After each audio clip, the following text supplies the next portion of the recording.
एक गांव में एक घटना हुई।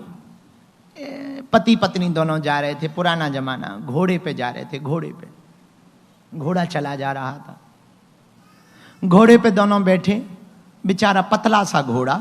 दोनों पति पत्नी बैठे तो गांव के एक किनारे से निकले तो गांव वाले बोले, अरे राम राम, देखो तो क्या जमाना आ गया, पतला सा घोड़ा और दो दो बैठे। तो पति पत्नी से बोला भाग्यवान लोग, हम लोगों की हंसी कर रहे हैं, एक काम करते हैं, हम पैदल चलते हैं, तुम बैठी रहो। पति पैदल हो गया, पत्नी घोड़े पर बैठी थी। तो कुछ पानी भरने वाली माताएं जा रही थीं, अब वो लगी हंसने, देखो तो क्या जमाना आ गया, खुद घोड़े पर बैठी है और पति को पैदल चला रही। पत्नी बोली, आपने तो हमारी बेइज्जती करवा दी, ये तो बहुत बुरा हुआ। पति बोला, करें क्या? पत्नी बोली, एक काम करो, आप बैठो, हम पैदल चल रहे। अब पत्नी पैदल हो गई, पति घोड़े पर हो गया। अब फिर चला तो एक किनारे, एक चौराहे से निकले तो 4-5 बच्चे युवान बैठे थे। बोले, देखो तो क्या जमाना आ गया, स्वयं सांड जैसा घोड़े पे बैठा है और सुकुमार कोमल सी पत्नी को पैदल चला रहा है। राजा पति बोला, बताओ, तुमने तो हमारी भी बेइज्जती करा दी। तो बोले, अब क्या करें? बोले, एक काम करो, दोनों पैदल चलो। अब दोनों पैदल हो गए तो एक चौराहे से फिर निकले तो लेस्टर से, तो लेस्टर के 5 बूढ़े बूढ़े लोग बैठे थे। बोले, बताओ क्या जमाना आ गया, घोड़ा साथ में है फिर भी ये पैदल चल रहे। अब पति बोला, फिर बेइज्जती हो गई। बोले, अब क्या उपाय है? बोले, अब तो एक ही उपाय बचा है। बोले, क्या? बोले, घोड़े को कंधे पे टांग लो। और कोई उपाय नहीं बचा। लेकिन वो दोनों इतने पागल, चूंकि वो भी लंदन के ही थे, इतने पागल, एक डंडा लिया, एक रस्सी मंगाई, घोड़े को उल्टा करवाया, पैर को बांधा, रस्सी में टांगा, एक एक कंधे पे टांग लिया। अब फिर लोग मिले हैरो में और फिर बोले, पता है क्या बोले? आज तक घोड़ों पे इंसान तो बहुत देखे थे, इंसान पर घोड़ा पहली बार देख रहे हैं। ये संसार है, आप कुछ करो तो बोलेंगे, नहीं करो तो बोलेंगे, चुप रहो तो गूंगा मसान कहेंगे, बोलोगे तो बाचाल कहेंगे। इसलिए मेरे पागलों, हमें दुनिया की तरफ नहीं देखना है, खुद की तरफ देखना है। हम आत्म मूल्यांकन करते हुए चलेंगे तो जीवन तनाव मुक्त हो जाएगा। राम जी के जीवन में यही है। राम जी सुनते सबकी हैं, सबसे आत्म मंथन लेते हैं, सबके विचारों को सुनते हैं, पर जो श्रेष्ठ कार्य है उसको ही करते हैं। एक प्रसंग से समझ आएगा।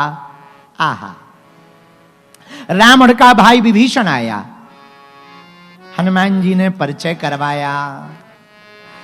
जामवंत आदि को पता लगा रावण का भाई विभीषण आया है। राम जी ने पूछा, क्यों आया? तो सभी ने कहा, आपकी शरणागति के लिए आया है, आपसे मिलने के लिए आया है, मिलना चाहिए या नहीं? राम जी बोले, आप लोग बताओ। जामवंत बोले, नहीं मिलना चाहिए। क्यों? ये दुश्मन का भाई है, पता नहीं किस लिए आया हो। भेद लेन पठवा 10 सीसा, हो सकता हमारा भेद लेने आया हो, और यदि तुम इससे मिल लोगे, इसको अपनी पार्टी में मिला लोगे, हो सकता हमारी बातों को ये रावण को बताता रहे, रावण युद्ध जीत जाए, हम लोग हार जाएं, इसलिए इसे नहीं लेना चाहिए।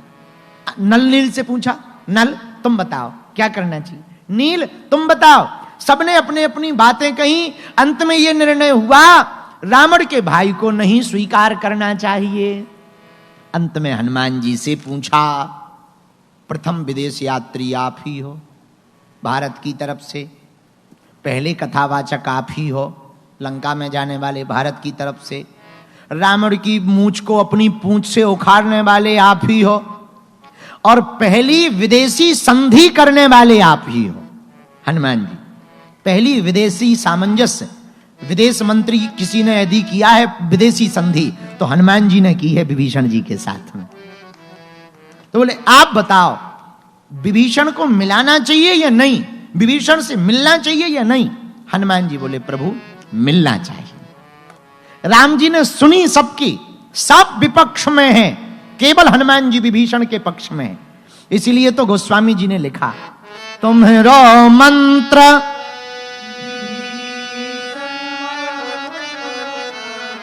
लंकेश्वर भय, लंकेश्वर भय सब जग।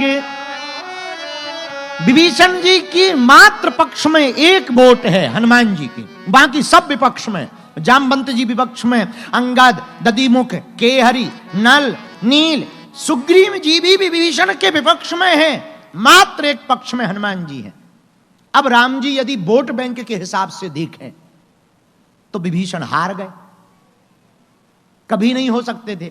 पर राम जी ने वोट बैंक नहीं देखा, वजन देखा किसका ज्यादा है। हनुमान जी का वजन ज्यादा है, वेट नहीं, वाणी का वजन। क्यों? ज्ञानी नामाग्रगण्यम सकल गुण निधानम वानराणामधीशम रघुपति प्रिय भक्तम वात जातम नमामि। बुद्धिमताम वरिष्ठम हनुमान जी है, इनकी वाणी का बहुत वजन है। ये विदेश गए भी, ये विभीषण को मिले भी हैं, और ये साधारण नहीं है। फिर है कैसे? जय हनुमान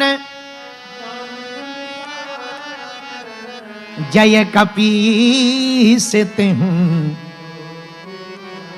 ये ज्ञान के सागर हैं। इसलिए हनुमान जी की बात को राम जी के सामने दुविधा फंस गई। अब अंगद की माने, जामवंत की माने, एक तरफ पूरी सेना है, एक तरफ अकेले हनुमान जी हैं, बीच में विभीषण खड़े। राम जी विचार कर रहे, बात किसकी माने।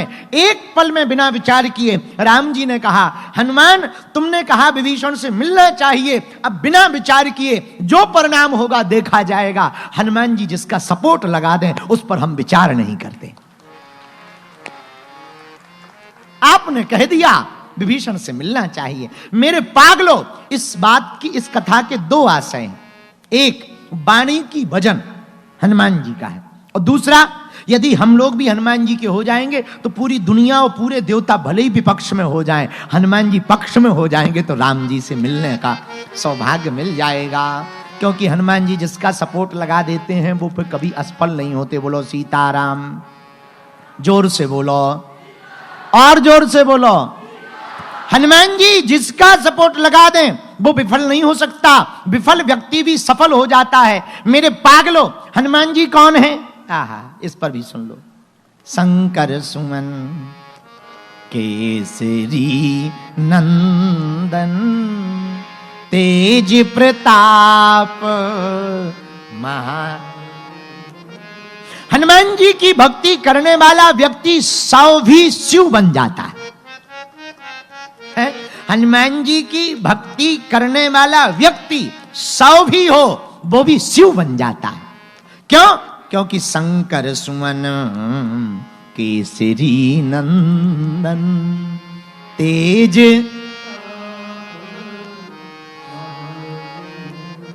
शंकर जी ही हनुमान जी है, हनुमान जी ही शंकर जी हैं। इस एक बात इसमें और बोलना चाह रहे, देखो जो भाग्य में लिखा है वो तो होगा, तुमने जो कर्म किया है वो होगा, पर जो भाग्य में नहीं भी लिखा यदि तुम हनुमान जी की भक्ति करोगे वो भी हो जाएगा।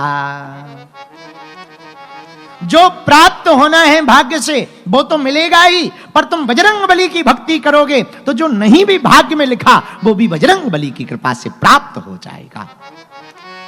क्योंकि हनुमान जी कौन है? शंकर जी। और शंकर जी का काम क्या? भाभी मेट सकहीं त्रिपुरारी। एक शंकर जी हैं जो भाग्य के लिखे को मिटा देते हैं। जो भाग्य में नहीं होता है वो भी शंकर जी की भक्ति से मिल जाता है। कोई शंकर जी की पूजा करे तो कहे हे महाराज ऐसी कृपा हो जाए, भले ही भाग्य में ना हो, भोले बाबा तो भोले बाबा हैं।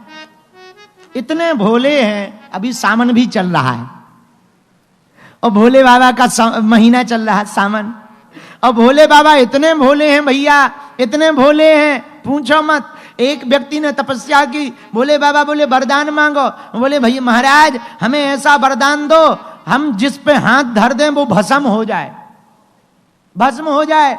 शंकर जी बोले तथास्तु, सोचा भी नहीं, तथास्तु, बहुत भक्ति की तुमने, बहुत बढ़िया आदमी हो, बहुत बढ़िया आदमी हो, बहुत बढ़िया, तथास्तु, तुम जिसके सिर पे हाथ रखोगे वो भस्म हो जाएगा। उस व्यक्ति ने सोचा चलो एक काम करें, वरदान तो मिल गया, ट्राई कर लें। अब किस पे ट्राई करें? जिसने दिया उसी पे चेक कर लो। तो शंकर जी के पास आने लगा ऐसे हाथ बढ़ा के, बोले बाबा, बोले क्या हुआ? बोले कुछ नहीं, ट्राई अगेन। कोशिश कर रहे हैं। क्या कोशिश कर रहे हैं? चेक कर रहे हैं। क्या? अरे महाराज, कोई चार्जर खरीदता है तो चार्जिंग की दुकान पे 500 रुपया देने के पहले मोबाइल की चार्जर पिन लगा के चेक करता है केबल ठीक है कि नहीं है, गड़बड़ तो नहीं है। उसी प्रकार इतना बड़ा वरदान दिया, चेक तो कर ले सही है कि खराब है। शंकर जी बोले कहना क्या चाह रहे हैं? बोले कुछ भी नहीं, बस एक बार हाथ धरवा लो। तो शंकर जी बोले क्यों? बोले पता लग जाएगा वरदान असली है कि नकली। अब शंकर जी आगे आगे, वो पीछे पीछे। अब लगे दौड़ने शंकर जी। तो वो बोला कहां भाग रहे हो? अरे बोले हमने ही तो वरदान दिया, हमें पता है असली है।